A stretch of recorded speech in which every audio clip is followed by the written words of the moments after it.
Everybody ready? Yep. Let's go. Ahsoka! 4 Midwest Guys presents Star Wars Rebels HQ.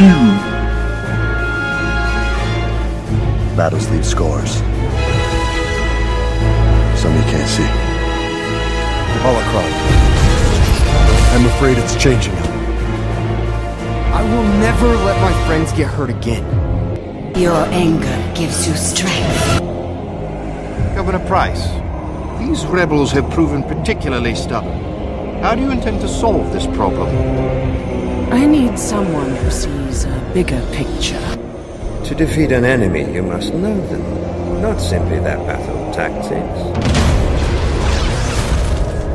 but their history, philosophy, art. I must become more powerful. Split the treasure. Oh, that's a classic. One last glorious day in the Grand Army of the Republic. Jedi and Sith, the light and the dark. They'll be the architects of their own destruction. The key to destroying the Sith.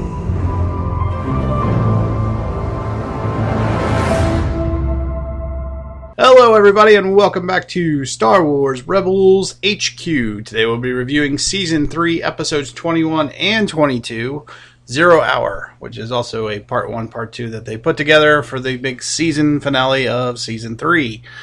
With me here today to help me do that is Mr. Brian Eckenbauer. Hey, what's up, what's up? What's going on, B? And also my brother Aaron. Hey, how's it going, man?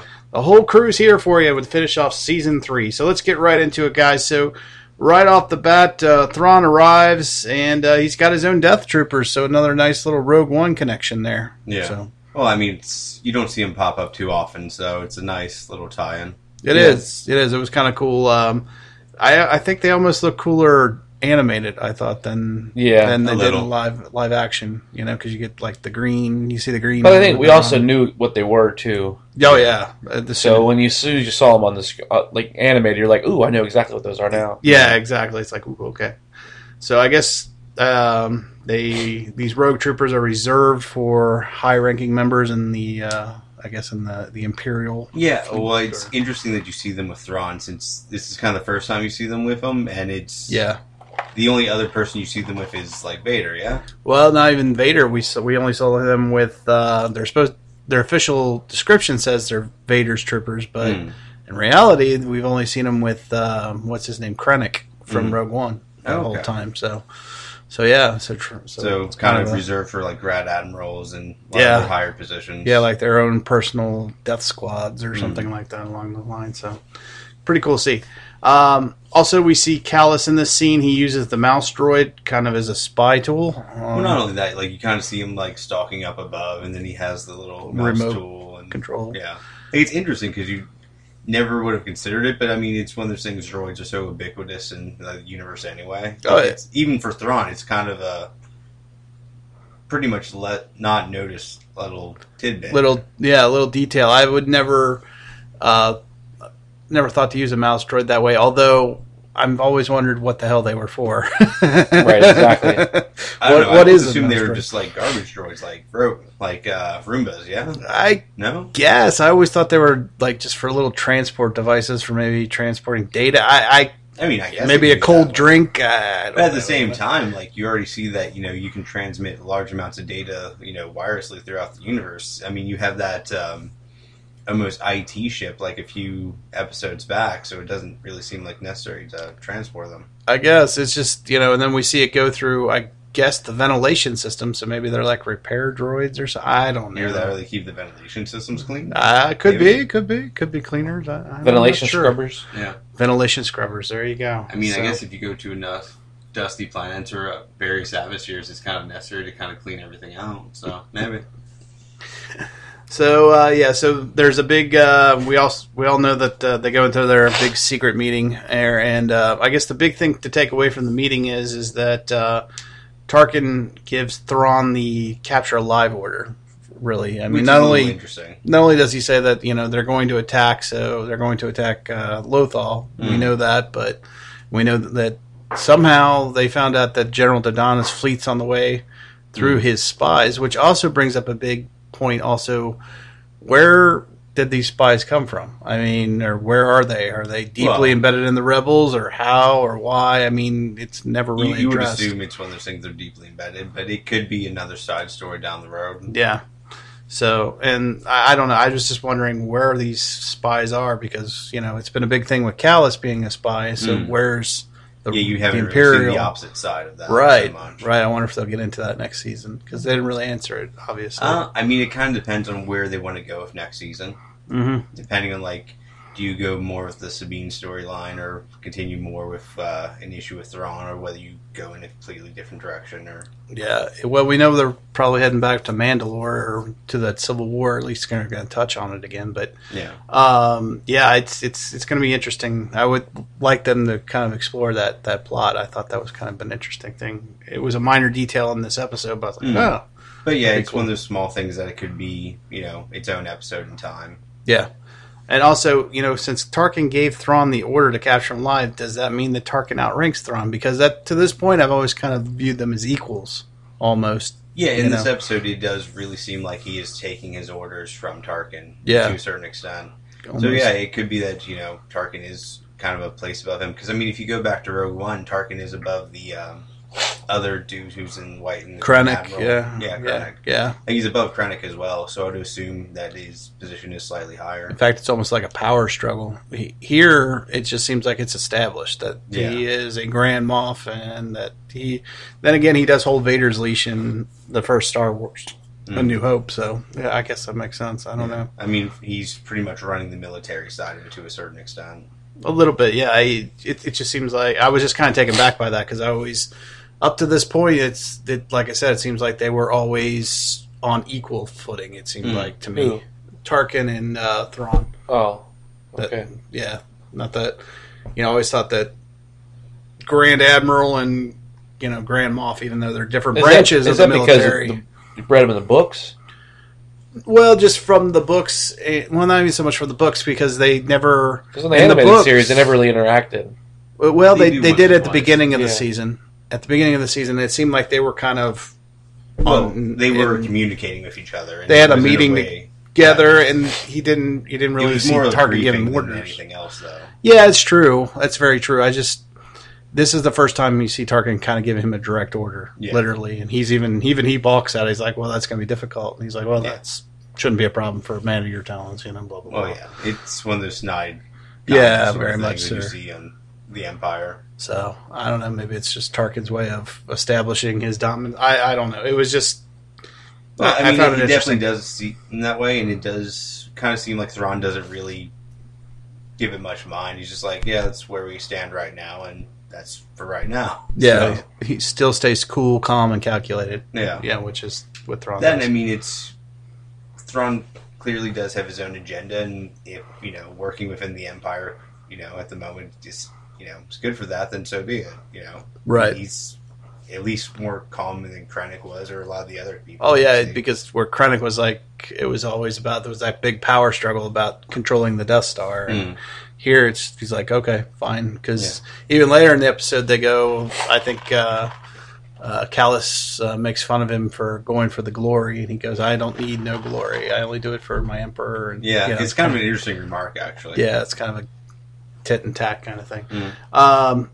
All right, so Thrawn obviously uses that secret meeting. He baits Kallus, and then when Kallus goes to transmit his Fulcrum message to the rebels to warn them, which apparently he's been doing this whole time in, I guess, all the way back to season 1, which was Ezra's home, which was in a communication tower, is where he was doing it from, and he was using Ezra's old communication equipment that his parents had been using back in the day. Yeah. And that's how he's been setting. So we figured that out, so they let us know that's... But he uses that, and in typical Thrawn fashion, he's constantly using Kallus through this entire scene, because he stops him from transmitting, they fight.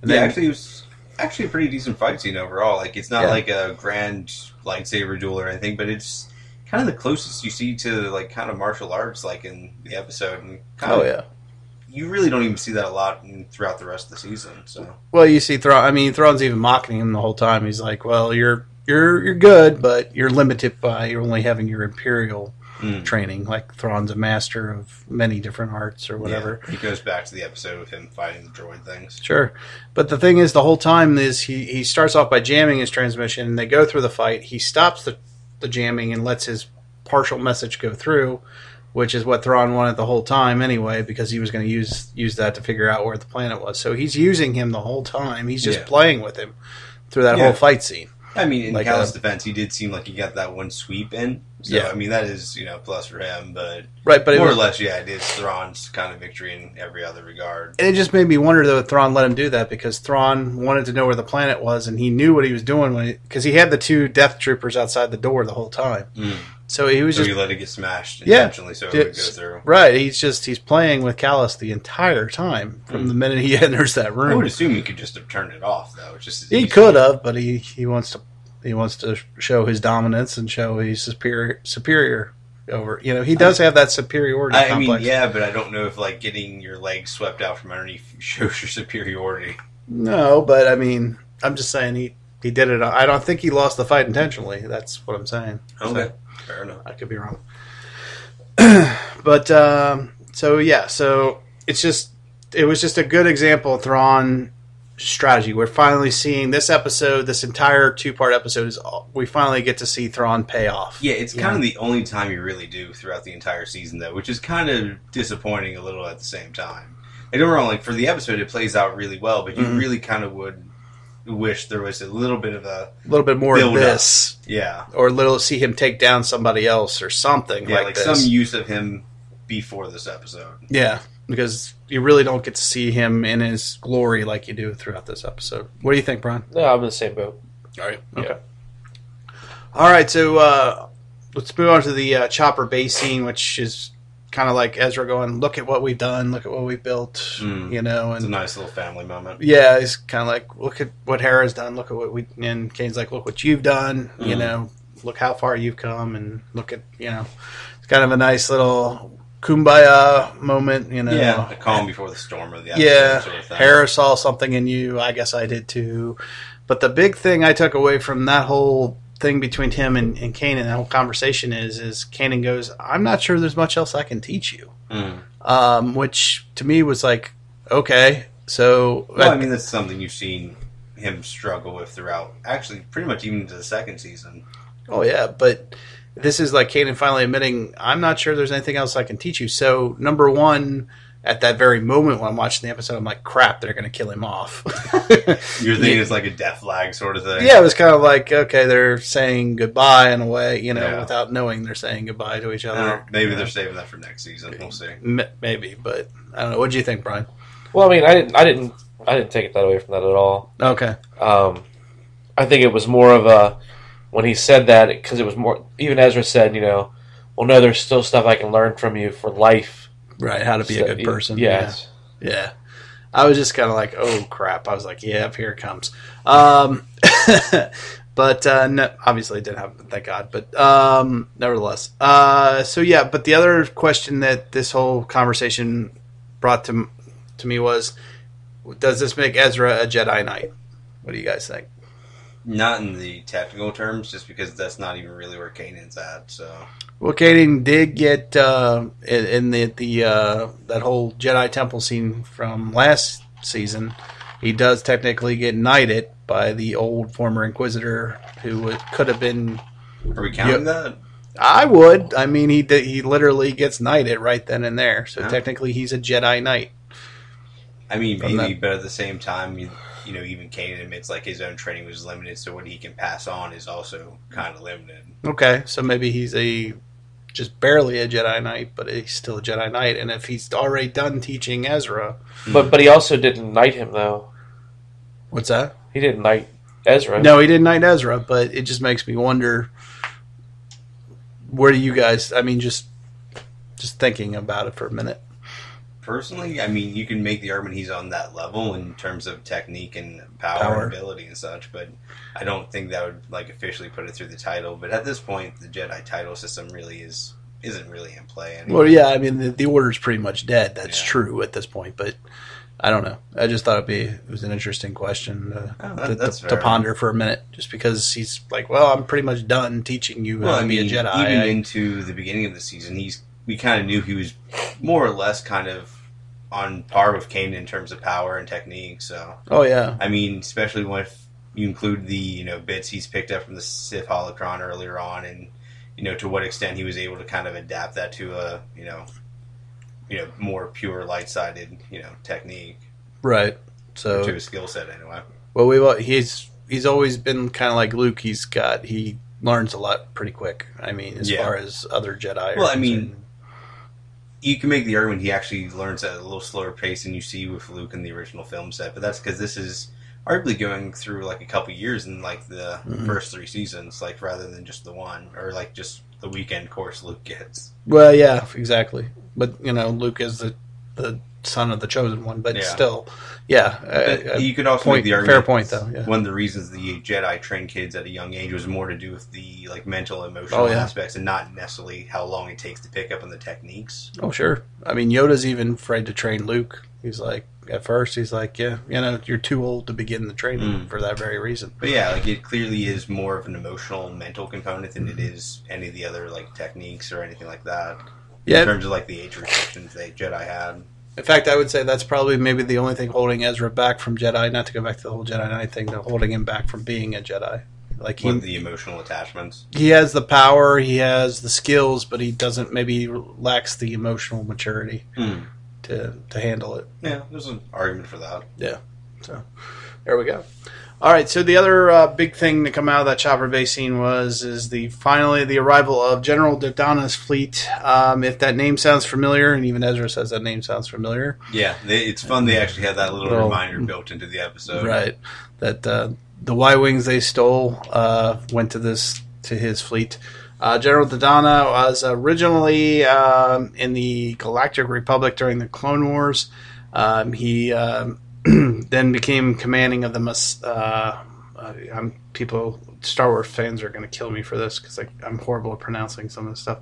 Masazi group. Masazi is also the name of the temples on Yavin 4, which is the main rebel base. So yeah, he's basically in control of one of the larger cells at this point in the rebellion. The funny thing about that, is they kind of have that little bit of hype, but then you don't see that really pay off in the next episode or so. Like, you don't really see him playing a huge role, really.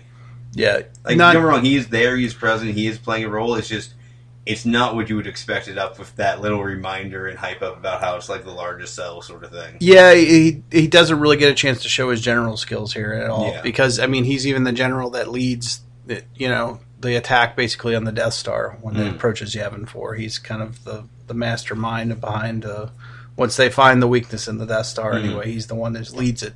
Yeah.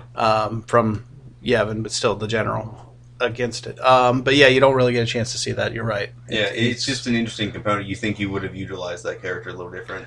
Like, you really only have like one scene where he's like maybe, issuing like a recommendation at best. If that, and really all he really does is sound the retreat, really. And I agree with you. Yeah, he's kind of underused. That's a good point, Aaron. Yeah, I would like to have seen him kind of take, especially because we had a very long kind of played out battle scene in terms of actual, in the sky sort of dogfight thing. Well, I thought it was kind of interesting. They made such a big point to say numerous times about him being there. Yeah. And we never really saw him do anything.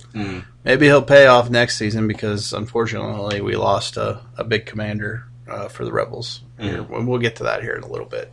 But the other big thing about his fleet is, and you guys probably recognize the ship as well, is maybe not the name, but at least what it looks like. That would be that official name is EF-76 Nebulon B escort frigate. The first time we saw this was in Hoth. It was the medical frigate. It was the Battle of Hoth that was there. Was also there really at the end of Empire Strikes Back when for his hand. For his hand, yeah, he's on one of these kinds of ships. We also see this particular same kind of ship in Rogue One. That's where the General what's the new not Akbar, but can't remember his name in Rogue One now. I don't know about. Anyway, he also had one of these ships, or something similar.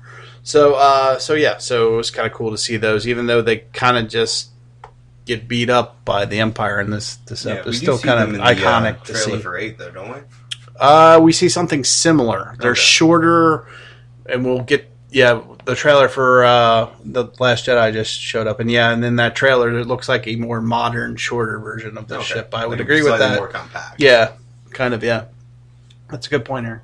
All right, so let's move on to I guess the attack on Chopper Base. I'm kind of broke down into 3 phases. So that's fun. Phase 1, and this would be just the initial attack.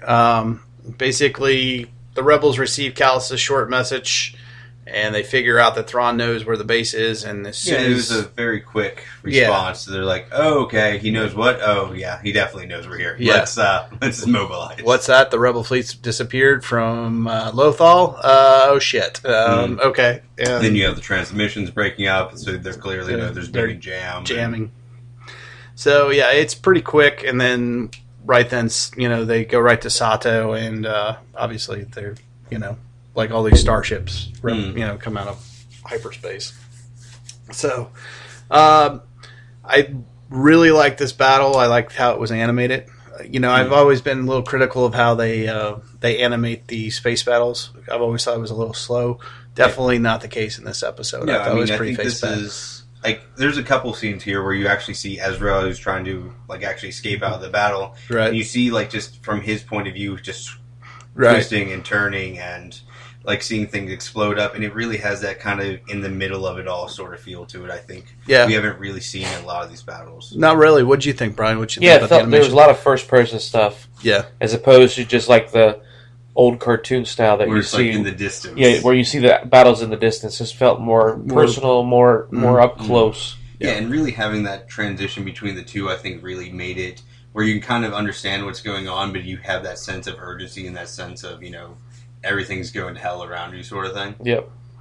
So the Empire shows up, and then one of those Nebulon bees try to escape, and then all of a sudden they're pulled out of hyperspace. And not only are they pulled out, but you almost see them kind of bouncing back a little bit, just really slowly. Yeah, they're kind of left adrift almost, and caught off guard, and right in front of the Empire. Yeah, right in front of the Star Destroyers, and then they just open up on it. Thing. It's kind of interesting that we don't actually see the gravity wells used more often, because it seems like unless it's like a really high energy sort of thing, that's more or less something you'd want on any major destroyer to prevent things from escaping. Well, in typical Thrawn fashion, everything he uses is the latest tech. So I think these are still prototypes, number one. Okay. And because we don't see them going forward, I don't think there is many of them. I think we've seen one destroyed in an earlier episode, and I think these might be the only other two out there. Well, I mean, it seems like it's a very functional tool to have. Sure. Because, I mean, essentially, if you're at war and with a smaller unit and they can just jump to hyperspace and then you just lost them. Right. The ability to prevent them from doing that seems pretty critical. Yeah, it's kind of cool that they keep using this, too, because this actually came out of a video game, from what I remember. Star Wars, one of the countless Star Wars video games in the 90s, is where this came from. And so it's pretty cool to see, number one. And yeah, I agree with you. It would be, if I was the Empire, I'd produce a lot, too, but this might... Not just that, but, if you look at the...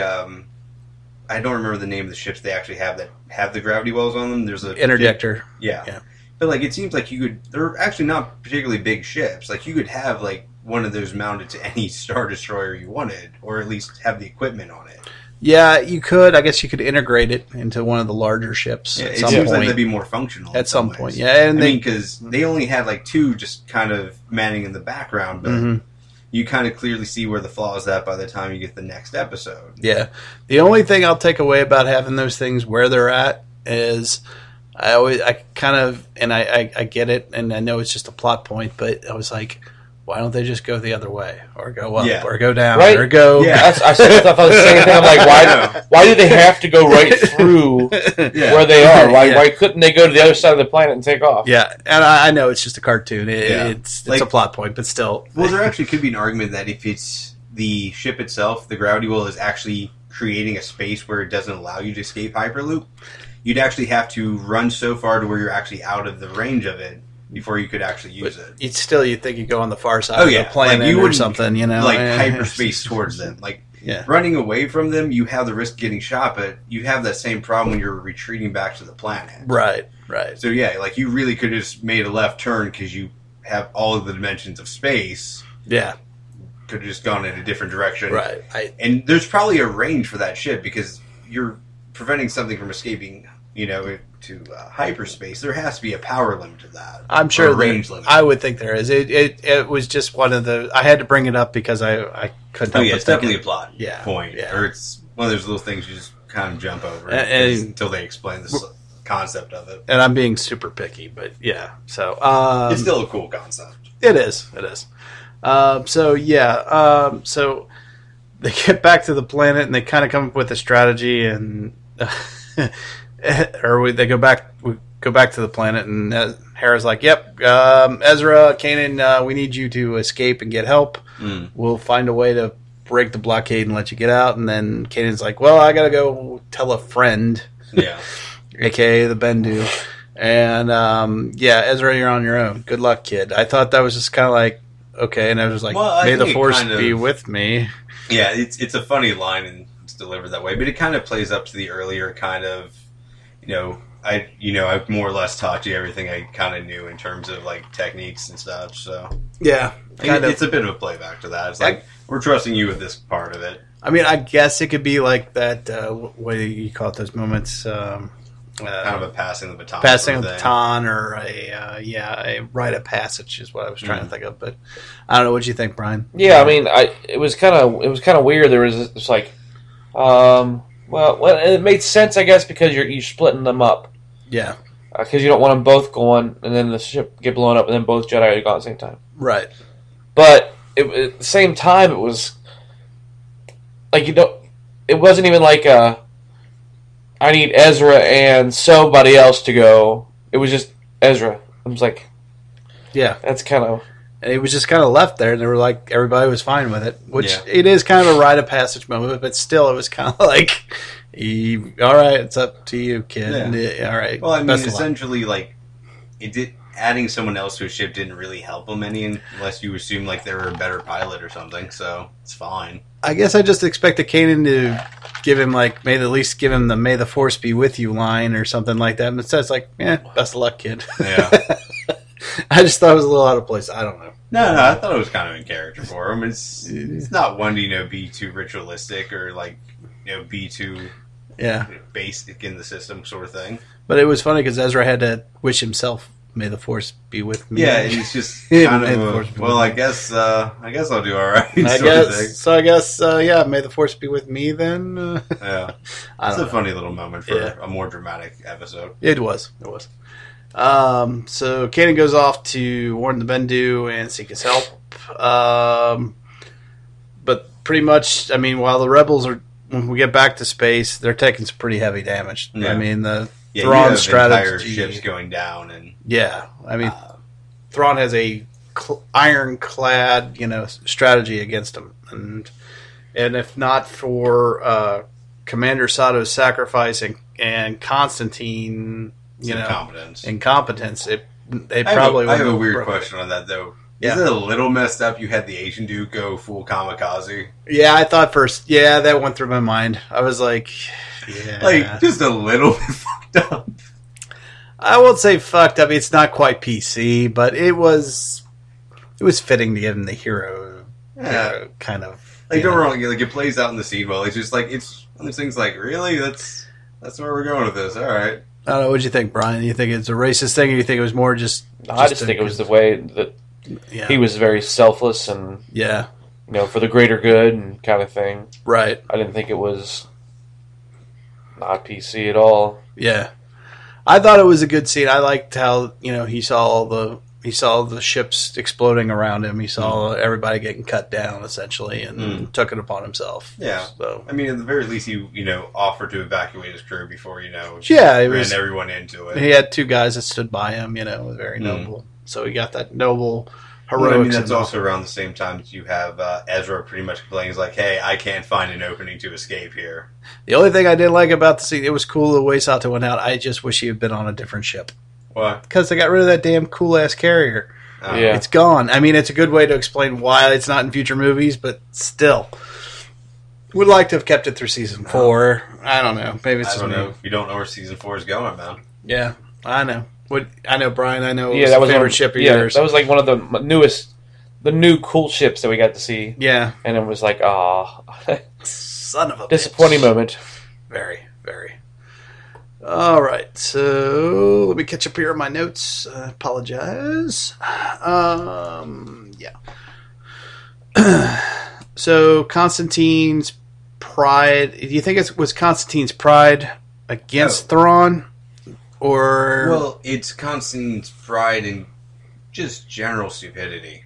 Yeah. Realistically, like he was like, "No, I don't want Thrawn to outrank me," and like, "I want the glory of the kill," and it's like, right, I will not be denied. You're playing a role in the battle strategy. You're fine. You don't have to be like, "Look, I took down this number of ships. I took out the flagship." Yeah, or the like ship. You don't. Like, no one's going to care. Like, you win. You're part of an army that won that war. You're good. I don't know. When I played Battleship, if I sunk the carrier, I always felt the best. But that's just me. Yeah, I think it's also kind of like a trust issue kind of thing with him. Oh yeah, like he does not trust Thrawn, right? And Thrawn's, even though we know Thrawn is very calculated and everything has its purpose. Yeah, he doesn't see it that way, and he's like, "That's so stupid. Why would we not?"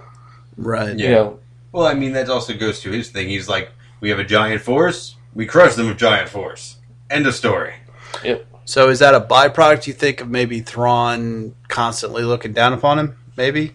And maybe sowed the seeds for it way back? Because he's been pretty much... You can make the argument for beating it, the crap out of him. But it also is just an argument to Constantine's nature as well. Yeah, so. right. So maybe twofold, then. Yeah. Could be. Because, I mean, he does ruin up to that point. It's Thrawn basically has that unbreakable strategy like I was talking about up to that point. Yeah, I mean, pretty much it's because of that you're able, even when Sabine intersects later on, that you are able to take out that one key component. Yeah, because otherwise you would have been able to have 2 and you would have had a backup. Yeah, because, they say Thrawn even says, I don't do it for the glory, but in a way, Thrawn does kind of have an ego, and we'll touch on that here. He has an ego, but that's like an ego in terms of his intelligence more so than like anything people say about him. Mm. Like Thrawn does not give off the impression he really cares what other people think about him. I don't think it's so much that. I just think it's his own pride in wanting to finish the deal himself, which is kind of a flaw, really, because if he stays on the Star you can make Destroyer, an argument that's an issue for when he went down to the planet itself. Yeah. Like there wasn't really a need for him to intersect, like, personally. Right, that's what I mean. I think there's a little bit of a pride there that he likes that whole art of war sort of thing. He seems like the sort of person that wants to, like, look his enemies in the eye. Yeah, exactly. Like, he likes kind of toying with them. He kind of likes seeing their response. He likes analyzing in person. Yes, exactly. And I you think could say that's partially downfall. ego. That's partially him continuing to learn about his enemies. Yeah, I think that's partially makes him OCD. Yeah, maybe. Well, yeah. It really is. It's the one flaw he has. Really, I think it could be exploited even more in season 4. I don't know. Maybe. All right, so let's talk about the meeting with the Bendu. Basically, Kanan shows up, tries to warn the Bendu, tries to get him involved. The Bendu's pretty pissed off right from the get-go. Is just like, look what you brought here. F off. Yeah, essentially, yeah. It's kind of you've brought war to this planet, and I'm not getting involved. I'm the one in the middle. Yeah, and he also says, like, there's a reason people don't find this place that often. Right. Like, I've gone out of my way to be as neutral as possible, and you're kind of ruining this for me. Yeah. He's pretty pissed off at this point. And then Kanan just basically he throws back the in the middle thing. He goes, yeah, I know, you're the one in the middle. I get it. He's like, I used to be like you. I used to be a coward. He's like, don't you call me a coward? Yeah, it kind of sets him off. But it's actually interesting because you see, like, the Bendu go full just storm. Yeah. Which is weird. Well, like I wasn't expecting that of the character. I thought it was kind of a cool use of a dark side power, because if he's the one, he can use the dark and the light, and the dark side can use force lightning. No, but like this is not a force lightning. This is a force lightning storm. Yeah, a force storm.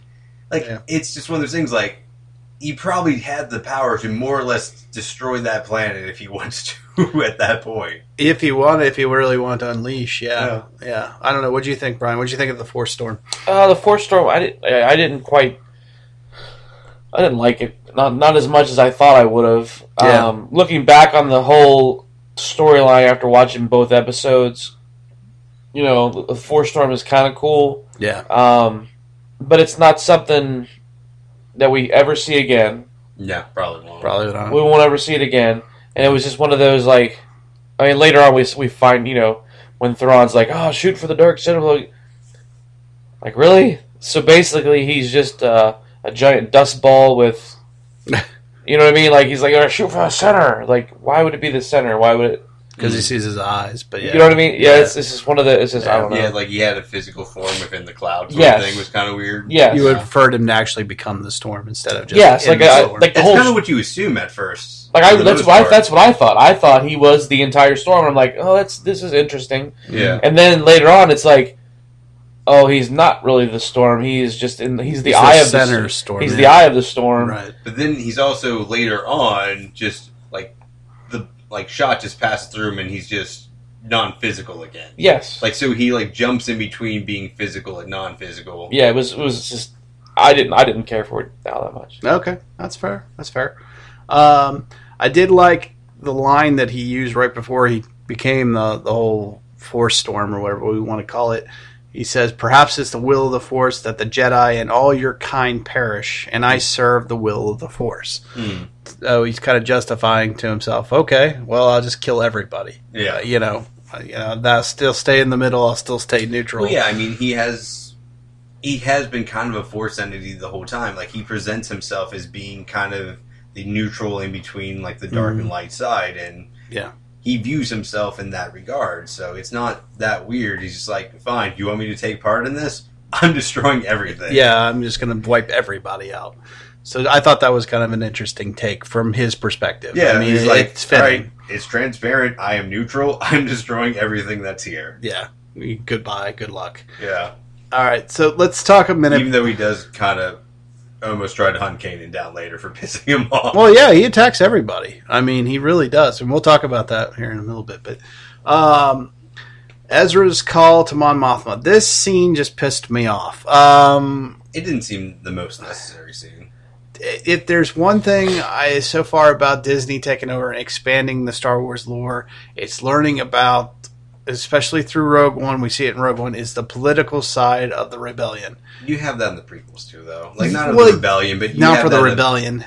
But you do have that being a larger component of the Star Wars story. I just don't like the idea that they're so wishy-washy at the beginning. I mean, I get it. I know they're fearful and they don't want to be wiped out. They don't want to have terms in timing and tactics than you do in goal. But I mean, in Rogue One, the Council doesn't want to commit all their forces either, and it's the same thing here. They're afraid they're going to be wiped out by Thrawn.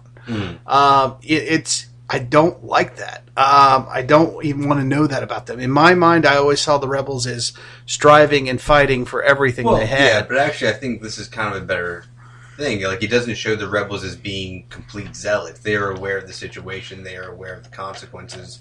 They are trying to maneuver in a way that benefits them most. I get that. It's just like you don't want them going full, just like death to the Empire sort of thing. I get that, but at the same time, I don't mind the political side about especially after they defeat the Empire and they want to rebuild the Republic. That's fine.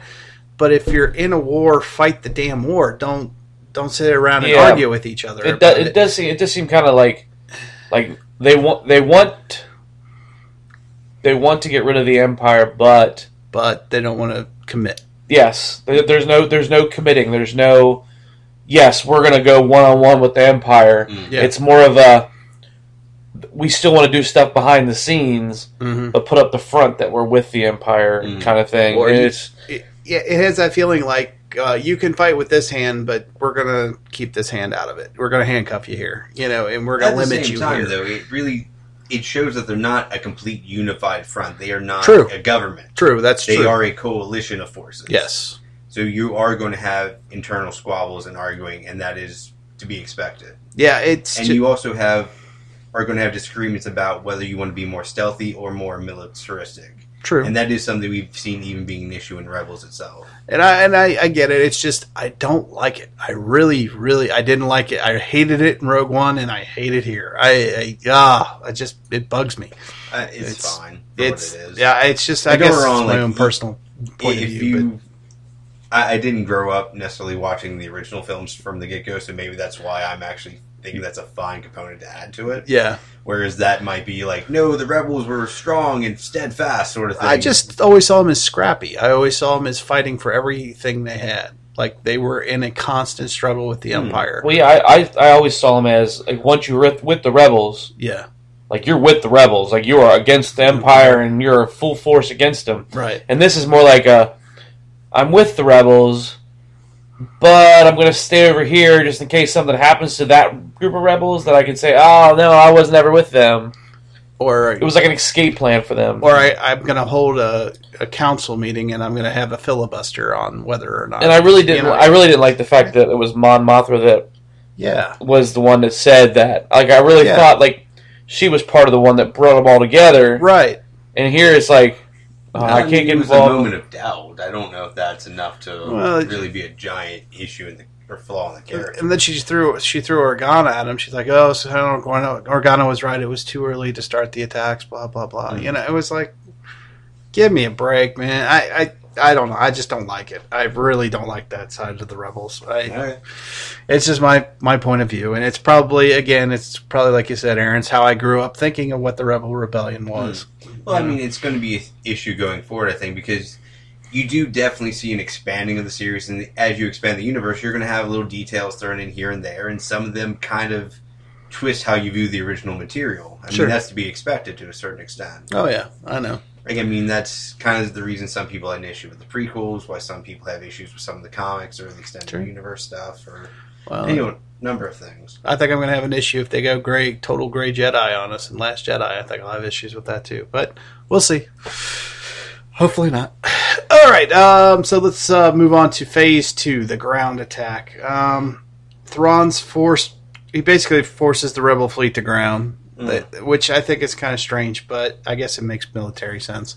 Well, they're going to at least take refuge. Yeah, if you're wanting to take some people alive, it makes sense. They're going to take refuge until they hope help arrives to bail them out. Well, because they already forced them back down to the planet, right? So now they're like, well, now they know they can't escape. Well, not only now that, we'll go and we'll just kind of crush them as we go. Giant barrage to weaken their shield and make sure that any weapons that are outside the shield got kind of knocked down. So right, and it's. I actually really like the scene where they're attacking the shield because you have that moment where you see Hera just looking up at the sky and be like, well, this is going to be it. Yeah. Like this is the end. And then he's like, all right, they've had enough. And it cuts off and they're like... Yeah, it really is that moment. Like, ooh, what? It just stopped? All right, we did it, yeah! Yeah. It's funny to see that with, Zeb and, Rex being really excited about that. But you see that moment of Hera's face where she's like, oh, shit, I'm dead. This is the end. And it's like...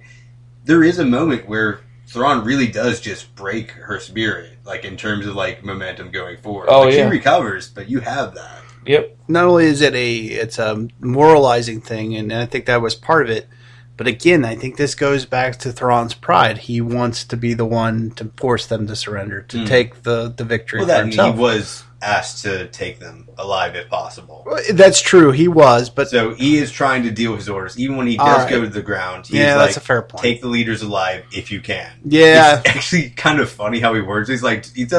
It's not, take them alive, it's if possible, take them alive. If you can.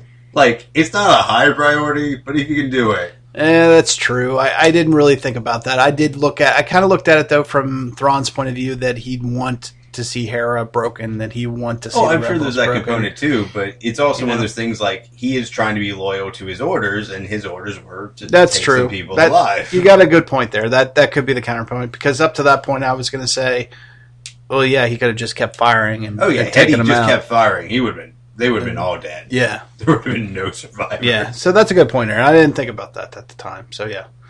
But yeah, okay, so they kind of figure out somewhat of a plan for the ground invasion. They know they're coming. Zeb and Rex, they set up those mines. And they have a rough idea of where they're going to enter from. They find a, And that's another thing. Again, it goes back to the whole, why not just go to the other side of the planet to escape? Yeah. Why do they have to come down one little area there when a whole planet, and you got... Yeah, it's more or less a flat surface. Yeah, and Kanan going one direction, and everything else. Why all of a sudden is it only narrow in this one little valley that they have to come through, kind of thing? Even though any other time you've seen that base just open plains. Yes. Yeah. I don't know. Maybe it's with the walkers themselves. They can't go over certain sand things. Like maybe it's an issue where they would sink in. So maybe it's just the path. Terrain. Yeah, it could be. Where it's like actually hard enough for them to stand on. But you got a point there, Brian. I think it's plot point. Yeah, well, I mean, it's kind of like how you have a magic shield that we've never seen or heard about until this moment to help protect them from the onslaught. Well, to be fair, they did pick up the core components for it from Geonosis. Yeah. So it's just one of those things. Like it seemed a bit of a plot. It is. Armor thing as well. We're just being super picky, but yeah. But yeah, they take out. I liked how Thrawn just sent in the smaller walkers, and they, to see where their defenses were. Yeah. And then once he it's a smart move. Like, they're going to have some defense prepared. Let's see what they got. Yeah, and then he sends in the big boys, obviously, and they can't. Then we see Kanan come in and once again take out the legs. It takes one of the walkers down. All right. Before this, he kind of gets shot in the barrage that comes down too, and he gets off his bike. Right, he loses his speeder bike. Yeah, it's once again you have another point where it's like, wow, even now you can still just chop off a walker's legs. Not only that, I was like, really? I think he almost takes two in one go, doesn't he? Yeah, he takes two out this time, and the thing he's just falls. getting better at it. And I was just like, why can't Skywalker do this? Why didn't he go through Hoth and just cut off all the legs? He was not in, Luke's weekend training course. Well, he didn't have the training course then, but why didn't Kenobi tell him he could do that? He needed the extended weekend. He needed a bit more training with him. I was just like, they did it again. Anyway, it was still cool to see. But it's always cool to see. You're just always watching. It was like, how has that never happened up until this point? Yeah. All right. But enough about continuity. Let's move on to Sabine's help. What I just like to call Sabine's help, or return to Crow Nest, whatever you want to call it. So Ezra returns to Crow Nest, seeks help from Sabine because he doesn't get it from the rest of the rebels or Mon Mothma. And we find out a couple interesting facts of what's been happening there in the Mando world. Is that they're in the middle of the Civil War. It is definitely going on. Yeah. It's weird you don't see any setup for that. It's just like, no, we're in the middle of it now. Well, no, we're in the middle of this war. I landed just fine and saw no war or anything going on. Giant civil war between an entire race of people that conquered thousands of planets. Don't worry about it.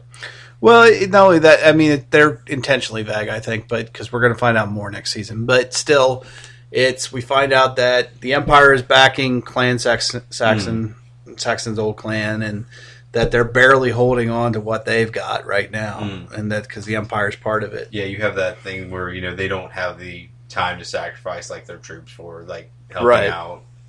And so, I mean, it is interesting though that it's already started. I mean, I didn't even think the Civil War had started because it's been such a short period of time for us. It's really hard to say how long it's been, though. Yeah, how much time has actually passed. I know.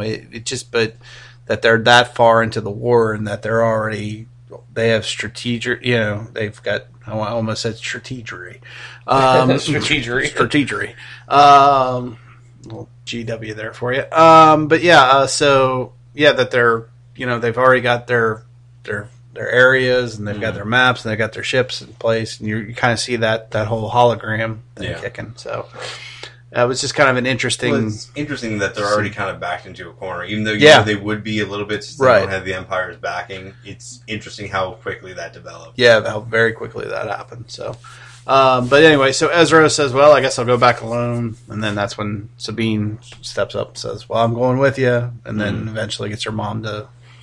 Like, hey, you can take a couple of ships and whoever volunteers, but don't enlist anyone. Yeah, that's the other thing. Is like whoever volunteers doesn't doesn't Sabine have the sword? The dark saber. Yeah, it didn't play any role in this. Right. But what I'm saying is, like, anyone who has any kind of, like, I think she'd have more clout than she has. Like anybody with the previous, when Maul had it, he was more or less leader of the entire population. Instantly, right? Yeah. So now that she has it, anybody who still believed that way would automatically go with her. You would think so, but in how they're setting this up, she's not the technical owner because she didn't take it from Maul, as well as the fact she's more or less trying to figure out who she's giving it to. I think that's where they're going with the storyline of that. Yeah, and I think it also might be fair to point out that just how broken are the Mandalorian people now that have been under the Empire for so long.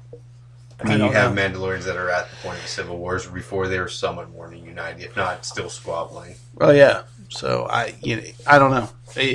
I'm very interested to see. I'm hoping they go kind of deep into the whole Mando Civil War because I think it's interesting and I like the Mando culture. It's a large thing you can bring up for next season if you want to go with that or have a spinoff or whatever. Yeah, I'm really hoping for a spinoff, but we'll find out. The Rebels panel is today as we record this. All right, so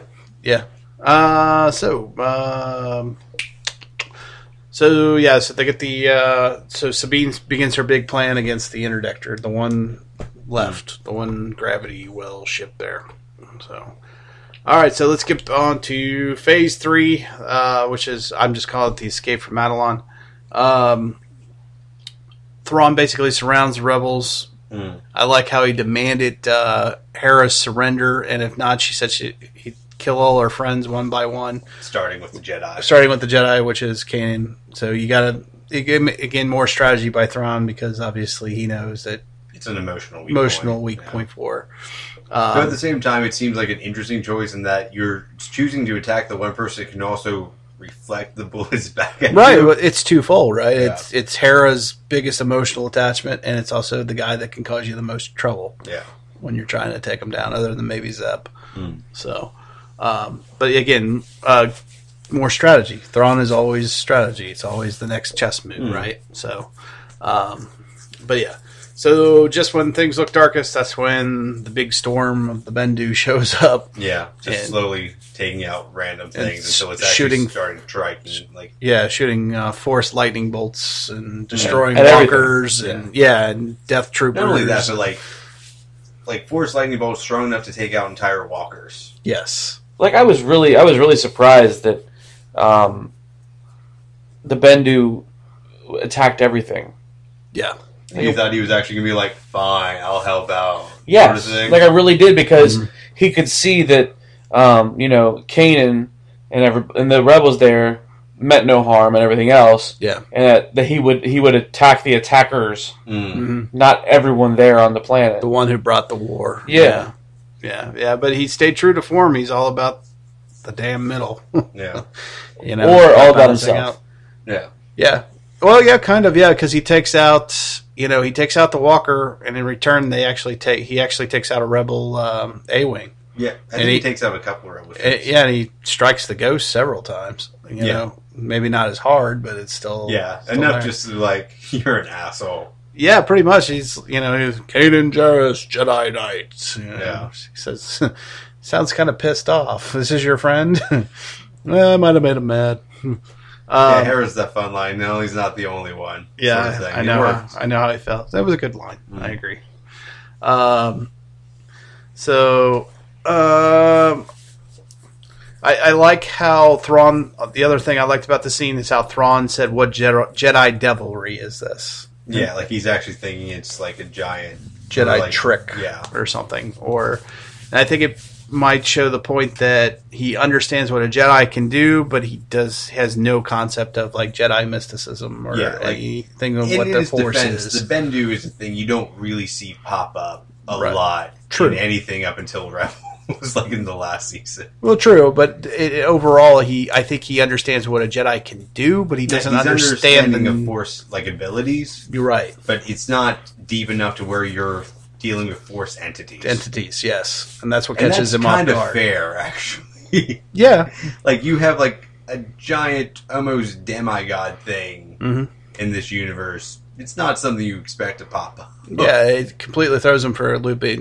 For the first time in the entire season, you see him caught off guard. Caught off guard. Oh, way caught off guard. Yeah, he's running. I mean, he's actually running. You have someone who's logical encountering something that's spiritual. Yes, exactly. And it's a gap in his logic, or like in his understanding. Yeah, and he can't. Even at the end, after he shoots the Bendu down and stuff like that, he approaches him and he asks, "What kind of creature are you?" And Bendu goes, "One that cannot destroy me. You can't destroy me." I bagged an emperor, and he's like, and that's when Bendu hits him with that line. He's like, "I see. You can't see, can you?" And he's like, "Well, what do you mean?" Even then, he's like, he doesn't get it that he's talking to him metaphorically. He's like, "What do you mean?" He asks, "Well, what do you see?" And he's like, "I see your death. I see your defeat, essentially." What was it, like 12 grasping hands?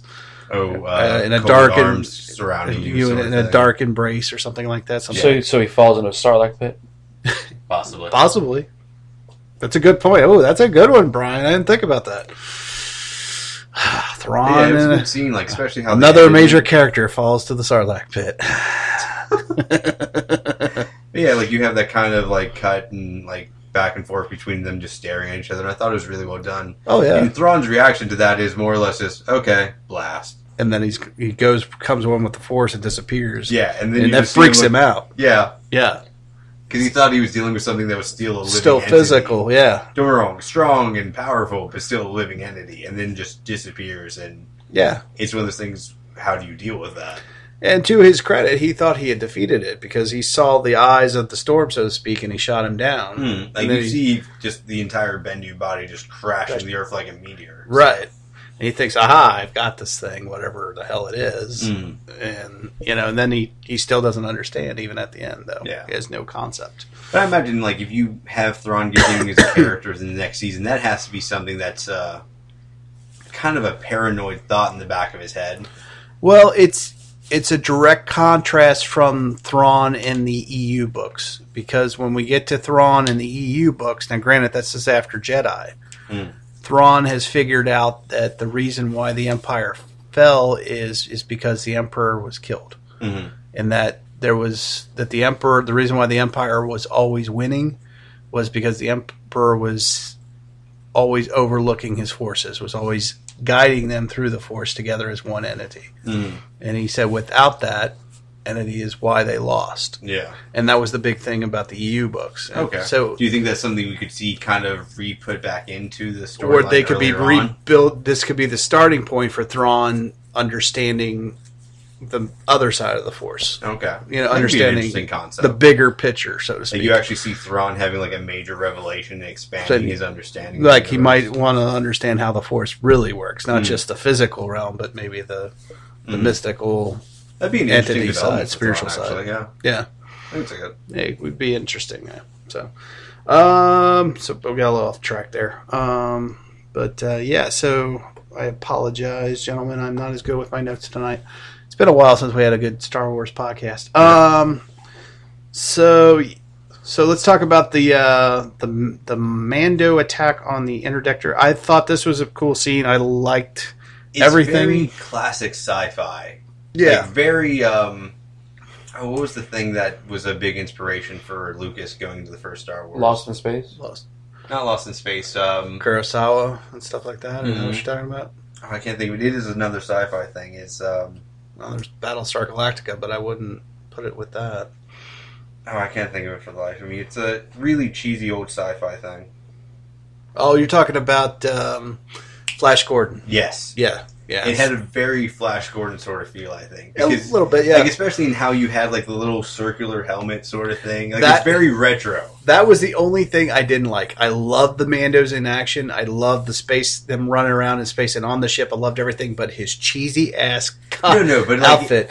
It really is like a really retro sci-fi sort of outfit, and you have them running on like the deck of the spaceship with the like blasters and stuff. Mm-hmm. And, it really is like a weirdly retro sort of something like out of 50s sci-fi. Yeah. Very much. That's why it reminds me of something like Flash Gordon, which was very cheesy retro sci-fi. I could see that, I guess. That was the one thing I didn't like. I didn't like that outfit at all. I was like, this I just thought it was funny. That's a good point, though. I didn't think about it from a Flash Gordon kind of Saturday serial kind of feel. I don't know. For me, that scene kind of had that sort of aesthetic to it. Okay. Because that was the one thing I thought was out of place. Because you had these awesome Mandos running around, and then there's Ezra with a lightsaber, but he's wearing this big fishbowl on his head. Yeah, but it was funny because they even kind of made fun of his outfit even there. Like, it was like, use your jetpacks. Like, I don't have jetpacks. You have those little thruster things. Yeah, that was funny. She pointed that out. That was a good line. What did you think about the Mandos in action, Brian? Yeah, I mean, it was awesome to see him in action. Yeah. Like, actually see them doing something. Yeah. Not being background characters. Yes. And they fired their missile packs, which was awesome. Is it weird the one shield was actually having physical cracks in it? Even though it was the thing protecting the gravity well, thing. Like, it actually had physical cracks, even though it is like an invisible force. Yeah, like it's like a force shield sort of thing. Yeah, it did seem kind of odd. It was like it's invisible until it starts getting penetrated, and then you can see it now. Yeah, and now you can start seeing cracks in it, and it's like but it's like I didn't pick up on that at all. But in the same way, like the shield generator on the planet is, right? Yeah, and that's the same thing. So it's weird that it works like it's almost having that physical cracking. Like it made sense when we saw it on what was the planet with Jar Jar Binks? Oh, Naboo. Naboo. So it made sense on that one because the way their shields were generated, you can actually see them as almost like liquid type shield. Mm-hmm. Yeah, that made sense. That when you saw it get penetrated or hit, you could see it kind of deteriorate. Mm-hmm. But like the shield generator on Geonosis and the other ones, they're invisible. Yeah. So why do force fields? Right. So why do we see this force field all of a sudden start having cracks and stuff? Yeah, I mean, I guess it would be one thing if it was starting to flicker and you could see the power outlet for it was giving way, like it was under too much pressure, like you do for the force field on the planet. Wow. But you start seeing physical cracks in the thing, which it doesn't make. It was just a weird component. Visually, it's cool. It's just weird. I didn't pick up on the crack thing, but I will tell you guys that the whole shield thing. It does happen on Naboo. It does happen with it's the same. If it got the shield generator from Geonosis and it was an old Clone Wars separatist thing, if you look at the destroyers, they all have that same pink shield look kind of thing into it. And I granted by the time we get to Empire Strikes Back, you can't see it, even though they have a shield generator, and I agree. That's a little bit of a difference in continuity. It's kind of an issue, but it's just as a background. But so that's cool. But I thought it was pretty cool. Overall, a really good space scene. It was good use of the Mandos. Yeah, it was kind of fun to see them in there, and it's kind of you never really get to see that towards next season if they want to include them. Oh yeah, you don't really see Mandos in space. You actually, physically in battle. Mandos in space. Space. There you go. All right, so obviously the rebels get away. They pick up Kallus on the way, which was kind of an interesting little side. He has a little escape pod. Yeah, he sends a little Fulcrum message with his coordinates, and they're like, "Okay, pick him up." Where they pisses off the governor enough to get away. Essentially, yeah. It shows how incompetent she is, though. Really, yeah. Well, I mean, that's kind of something it's been one of his favorite hobbies in the Empire. Apparently, is just making her look really bad, really stupid. She really makes her look bad at this time. So, it looks like Sabine is heading back to Cronist or back to the Mandos. That kind of might be taking a few people with her. Scene on the ship of everyone there and trying to hint at what they're doing next season. It kind of reminded me of the end of Empire. Yeah, where everybody's going there. Everybody goes their own separate way. Oh, we're not going over there. We're going this way. Mm-hmm. That kind of... Yeah. We'll meet you here. Yes. Yeah. Kind of, yeah. It's a good point. Hera and the Rebels are heading to Yavin 4, so we're going to Yavin 4 next season. That's pretty cool. Where we thought they were going to put their base originally before, we're finally getting there. Yeah. We're obviously that much closer to Rogue One era at this point. If we don't hit it, we're going to hit it soon. Well, I mean, what was the timeline like? Technically, the season was 2 years before. 2 years before, so by the time we get to the beginning of season 4, we'll probably maybe be a year out. Yeah, we still have a lot to see happen to Saul Guerrero because he's still hole at this point. Yeah, like a lot happened to Saw Gerrera in 2 years. So I imagine we're going to see a lot of that, probably. Well, he aged a ton, too. Yeah. But we're getting a little ahead of ourselves there. My other question, I guess, at the end of this is, what do you think Kallus is going to do now? Do you think we'll see him anymore? Do you think we'll see him in the Rebellion doing something? Most likely he'll just be openly working within the Empire as just a soldier at this point. I mean, unless there's the possibility of him re-infiltrating, anywhere in the Empire. I could see him doing undercover work, maybe, because he knows the ins and outs of the Empire. But he could just be like an intelligence coordinator from that point going forward. There you go. That'd be kind of cool. Make him a rebel intelligence. Yeah. What do you think, Brian? Yeah, I mean, obviously he burned his bridge going for the Empire. Yeah. Right? Right. So he's definitely going to be... I think he'll probably be one of like the strategery guys for the rebels. And that's how they he'll probably help them expand their fleet because he'll know where certain things are that aren't guarded as well. Yeah. And he'll know certain tactics that he's like, if we do this, they'll do this kind of thing, as long as Thrawn's not there. Right. Because Kallus did seem to know a lot as long as Thrawn wasn't involved. Right. Because Thrawn's the much better... Yeah. All right, guys. Well, we are over an hour. It was an hour show, so let's just get into final thoughts and grades.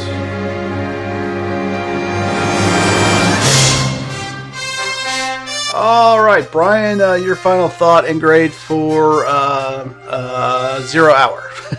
I would probably give this a... it's hard... For the rest of the season, I would give it an A. If I'm comparing to the rest of the season, okay. Between this and the Two Sons, that was Twin Sons. Yeah, that was. These were probably some of the best episodes we've had. However, comparing it to other season finales from other seasons, I would give it a B minus. Okay. I didn't feel it in this episode. I mean, it to me, it just didn't have that pizzazz. It's not Vader versus Ahsoka. Exactly. Sort of yeah, I mean, it just didn't have that emotional. Yeah. I don't know. I just kind of felt off for this. I did like a lot of the stuff that we did see.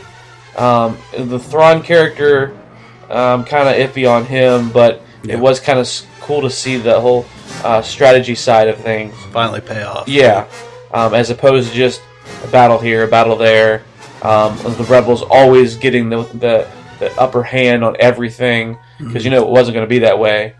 But some of the stuff we didn't like in this episode with Mon Mothma, just that whole we're not going to go 100% in. We'll just good luck to you, but we're not going to jump in this battle, right? Kind of thing. I didn't care for that either, like you didn't. Yeah.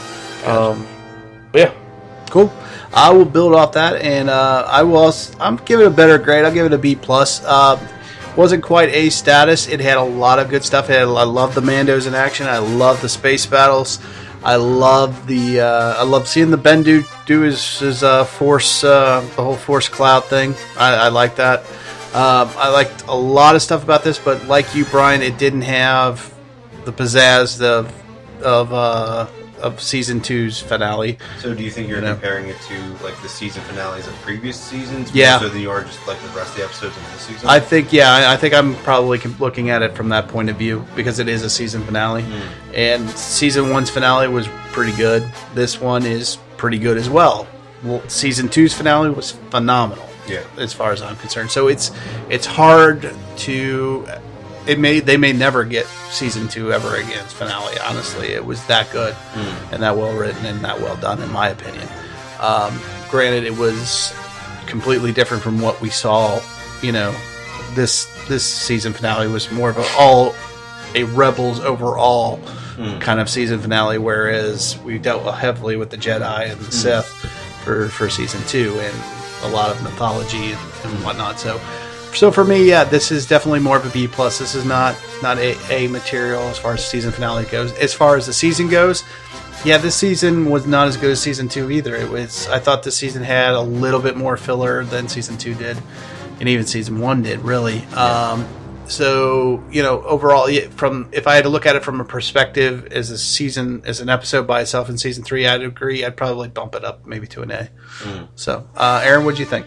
I think I'm giving it a B as well.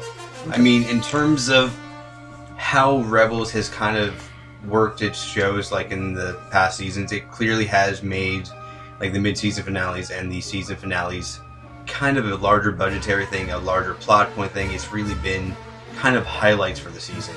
So it's kind of hard not to compare it to other season finales or even mid-season finales. So I'm not necessarily comparing it to other episodes because I think that's the standard the show is kind of set for itself, or it's the template it's set for itself. True. And while, this episode had a lot of things, you do have finally Thrawn paying off, you have some great fight scenes, but at the same time, it's nowhere near what last season was. You do still have some kind of lower, slower moments, and that's been true for the entire season so far. That being said, I really did like the Bendu being a character throughout the entire season. I'm kind of disappointed he's most likely not going to be returning as a character going forward. Yeah. But overall, I mean, it had a lot going on. There was a really interesting episode, so it's really, you can't hate on it too much. So, No. I mean, it was a good episode. It's just, it's not, this is what you want the rest of the season to be, not necessarily what you want the season to be now. Agreed. And building off that, gentlemen, real quick, because we've reached the end of season 3, let's do just a quick overall, just your feelings of season 3 overall, grade-wise. What do you think, Brian? Now, this is just, are we comparing it to other seasons? However you want to just by itself? Because by itself, if I was to watch this, I think I would have been satisfied watching this as a standalone season of a Star Wars. Of Star Wars, yeah. However, comparing it to season 2, right? I don't think we had the same excitement. But I think it has a lot to do with the fact that one of the reasons why we really like the original Star Wars and stuff is all the Jedi scenes, all the lightsabers, all the those kind of duels and everything else. We really enjoyed those. Yeah. We didn't have a lot of that in this season. Yeah. This was more this season to me felt more like the Rebels. It was. This was more about the Rebels than it was about the Jedi. Right. And I think that's where they're taking this series. So I think we're going to see it in season 4. Yeah, it's going to be more Rebel based, more so than Jedi based, which I think will take away from the stuff that we like. However, as far as storyline goes, it'll help us get to Rogue One, right, and fill in the gaps. No, that also kind of depends on how much it focuses on the Mandalorian storylines as well. Yeah. If I will go off of that, and I will say that since we're going with this, if I was to grade it by itself, I'd agree that if I would probably give it a solid B+. If it was just a Star Wars episode, one season of Star Wars of any, by itself. However, when you look at it from compared to all other seasons so far, I would have to give it just probably a B to a B-. And the reason why I give it a B- is I feel like they gave up on Ezra being tempted by the dark side far too soon. It was, that was kind of the big thing coming off season 2. Is Ezra going to turn to the dark side or not? That's what everybody talked about the entire summer. If you were a Star Wars Rebels fan, is he going to turn to the dark side? Isn't he going to turn to the dark side? If he does, he'll look like this. People were doing computer run, this is what he's going to look like if he turns. They dropped that very quick, almost too quickly. Because at the beginning of the season, he was using the dark side. He was doing some pretty cool shit. He was becoming pretty powerful real quick, giving in to the temptation. And all of a sudden, one episode later, he's back to being happy-go-lucky Ezra. And that's... You don't see any residual effects. There's no residual effects. There's no growth. There's no... Yeah, exactly. There's nothing there. So... had you skipped that part of, season 2 and you just jumped from, season 1 to season 3, you probably wouldn't have even picked up on that part of the story. Probably not. And I think that if I'm hoping season 4 they go back I'm hearing some rumors about season 4, and I'm hoping that they come true. I'm not going to really elaborate on it because it's pure rumor. But if they reintroduce a dark side component to it, at least give us something for the Jedi. Expecting like there'd be more Inquisitors or something like that. Not so much that, just a dark side presence or threat, or Ezra, or for Kanan, probably more for Ezra. Just to reinsert that component into the whole myth and the lore, I think would do wonders for us. Because as much as I love seeing the rebellion as a whole and how it becomes a rebellion, that's great. But give me the other part too. You know, give me that other Jedi component to it. Wait, the other thing one last thing. The other thing I didn't like was the death of Darth Maul. Really? Yeah. I found that fulfilling, but yeah, go ahead. I didn't care for the way it happened. Like I think he needed to be.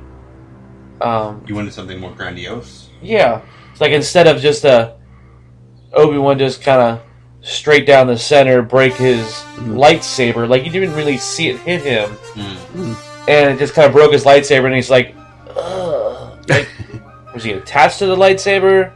I mean, because even when they showed a close-up of him, there was no scarring. Because obviously you don't bleed with a lightsaber, but he was smoking though.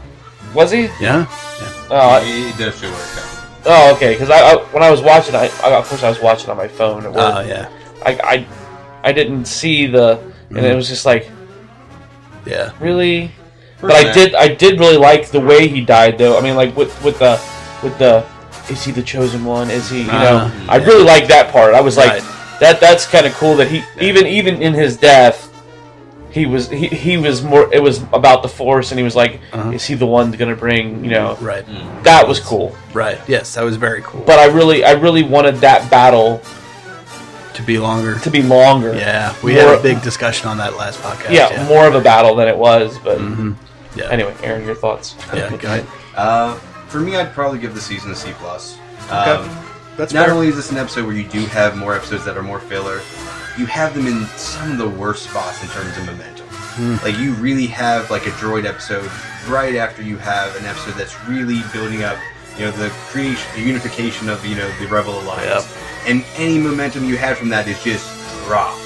Yeah. And it's not that it was even a horrible filler episode by any means, but it clearly was a filler episode in that it really didn't play that big a role. You could have had that episode in the beginning of the season, and you would have been fine. It really wouldn't have been an issue with like the momentum of it.